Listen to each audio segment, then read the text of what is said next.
Saudaraku, hasil final Liga Voli Thailand, Nakor Ratchasima keluar sebagai juara setelah mengalahkan Diamond Food pada Minggu 18 Februari 2024 sore.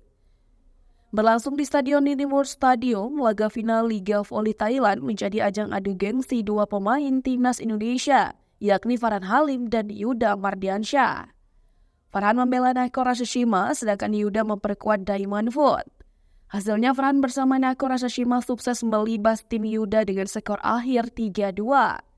Berjalan alot sampai 5 set, akhirnya Nakor Ratchasima berhasil back-to-back juara Liga Voli Thailand.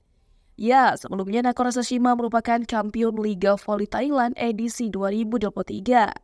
Dengan juara di tahun ini, maka Nakor Ratchasima kini telah mengoleksi 9 gelar juara Liga Voli Thailand.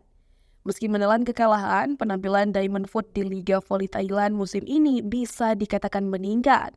Setelah tahun lalu finish sebagai tim peringkat 3, kini Yuda berhasil membawa Diamond Food berstatus sebagai runner-up.